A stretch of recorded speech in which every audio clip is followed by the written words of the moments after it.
Welcome to episode 3 of our series on Rabbi Moshe Chaim Luzzatto's Derech HaShem, or the Way of God. And we're up to section 1, chapter 2. And in this chapter we'll deal with the purpose of creation.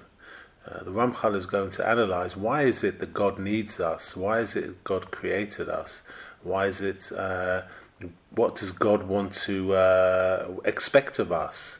And what is our ultimate aim in life? So the Ramchal is going to go through these points one by one, and let's begin. Number 1. God's purpose in creation was to bestow of His good to another. God alone is true perfection, free of all deficiency, and there is no perfection comparable to Him. Any imaginable perfection, with the exception of God's, is therefore not true perfection. Other things may be said to have perfection, but it is only relative to something less perfect. Absolute perfection, however, is only that of God. Since God desired to bestow good, a partial good would not be sufficient. The good that He bestows would have to be ultimate good that His handiwork could accept. God alone, however, is the only true God, and therefore His beneficent desire would not be satisfied unless it could bestow that very good, namely the true perfect good that exists in His intrinsic essence. So some commentaries have mentioned that it's the will of God to bestow good, and to bestow good as a God, one would have to deliver perfect goodness and absolute goodness, and wish not partial goodness. So this is what the Ramchal is trying to describe, and the Ramchal continues. This is also true in another way. True good exists only in God. His wisdom therefore decreed that the nature of this true benefaction be His giving created things the opportunity to attach themselves to Him to the greatest degree possible for them. Therefore, even though created things cannot emulate God's perfection in their own right, the fact that they can be attached to Him allows them to partake of it, since they can be considered part of God's perfection as a result of their association with Him. They can thus derive pleasure from the true good to the greatest degree possible for them. The purpose of all that was created was therefore to bring into existence a creature who could derive pleasure from God's own good in a way that would be possible for it. Number 2. God's wisdom, however, decreed that for such good to be perfect, the one enjoying it must be its master. He must be one who has earned it for himself, and not one given it accidentally or by chance.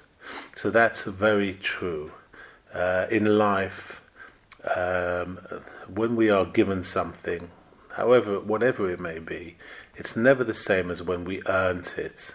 You know, if we are, in a simple way, when you work for your money as opposed to someone giving you money, you feel almost ashamed to accept if someone hands you money, but when you're given the chance to earn money, you feel great pride in your achievements, and you feel you feel invigorated by your labor. And it's the same with receiving from God. God gives us the choice, freedom of choice, to do either good or bad, to do deed or misdeed. And when we gradually do deed after deed, we sense something is we are changing in some way. And this is what's going to be described shortly. So the Ramchal continues. One sees that this arrangement is partially reminiscent of the perfection of God Himself, at least to the degree that this is possible, for God's perfection is not a matter of chance either. God, however, is the one true perfection, being imperatively perfect, necessarily devoid of fault. This trait, in truth, is only God's, for no other being is perfect by necessity and devoid of fault by nature. Still, in order for a created being to come to resemble God to some degree, it is necessary that it at least earn the perfection that is not an imperative part of its being, and it must avoid the deficiency that is not precluded by its nature. God therefore decreed and arranged that creation contain elements of both perfection and deficiency, as well as a creature with equal access to both. This creature would then be given the means to both acquire perfection and avoid deficiency. By clinging to the elements of perfection, this unique creature would make itself resemble its creator, at least to the degree that it is possible for it. As a consequence, it becomes worthy of being drawn close to God, to derive pleasure from His goodness. And now the Ramchal continues, describing this concept of cleaving to God or attachment to God.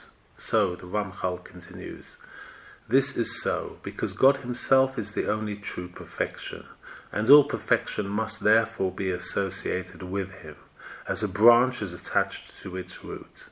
Therefore, even though the root of perfection cannot be attained, all true perfection is ultimately derived and transmitted from this root. If we understand that God alone is the true perfection, it follows that in nature and in creations, every fault is merely the absence of His good and the concealment of His presence. That is, closeness to God and illumination in His presence is the root and cause of every perfection that exists, while concealment of His presence is the root and cause of every fault. The degree and deficiency depending on the degree of this concealment. There is a unique creature which stands balanced between the elements of perfection and the elements of deficiency, which in turn are the result of God's illumination or concealment. When this creature strengthens himself striving for the elements of perfection, incorporating them into his being, this in a way is a means of clinging to God, blessed be His name, as He is their root and source. The more elements of perfection this creature incorporates into itself, the stronger will be his association and bond to God. He becomes, so to speak, attached to God Himself, deriving both pleasure and perfection from His goodness, while He is Himself the master of this good and perfection, having acquired them by choosing them. Number 4. Now, being that the creation in general must contain these different elements of perfection and elements of deficiency as mentioned, it must contain a creature who has the potential and ability for both, to acquire perfection and avoid the deficiency. Being given the means to acquire perfection, it follows without question that the world in general must contain great multitudes of different elements of each type, in varying relationships to one another, so that the purpose for the world be realized. The creature destined for this great condition, namely, a bond of closeness to Him, is considered the main element of all creation.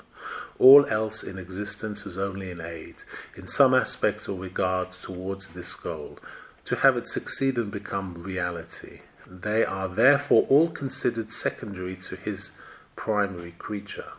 So the Ramchal is describing how man is almost like the center of this existence on this planet, and that everything around him are just kind of subservient in some way, and there to help him, and there perhaps to teach him, and to mold him in a certain way. Who knows? It talks about the peak, the man. That man is the peak of creation, and everything else is there to serve him. Perhaps everything else we've seen in nature and birds and these sort of things, there are kind of types of angels. Why can't they be? So perhaps we, as a creature of God's, are destined to perhaps reach much far greater heights because we have this intellect, and we have the freedom of choice to use that intellect as we wish, to create or to destroy, to be good human beings or bad human beings. And this position, or this kind of superposition where we can be anything that we want to be at any time, is a great blessing to us, and God bestows this blessing to us, but he also wants us to use this ability to the greatest spiritual means possible, and to reach the greatest heights of creation that he imagines for us and that he wants for us. He will help us, but always in life we must take this first step. We must have rectification of character and discipline of character. Like it says, Ramchal says, we have to keep ourselves away from the bad and close to the good. And naturally we will be drawn towards God if we follow that path. And we must remember that as a essential creature, like the Ramchal describes it now, man is created above other things, and it must use its position to its maximum degree. And so we conclude now with the 5th section, describing the primary creature, which is man. So he continues, the Ramchal continues, this primary essential creature is man. All other created things, whether above or below man, only exist for his sake, to complete his environment through their various different qualities, appropriate for each of them. This will be discussed later in more detail. The elements of perfection which man must strive to perfect in himself are his intellect and his positive character traits.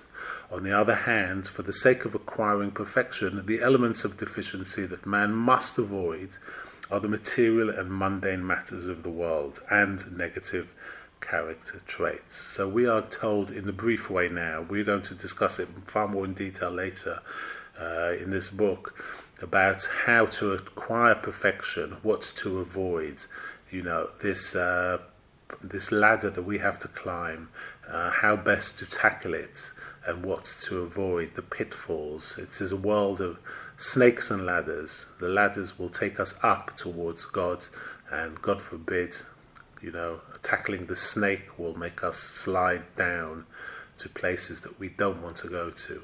But God creates this world in a world of polarities. In order to have light, dark must exist. So we have to accept that dark exists, but we must try to be the light in the world.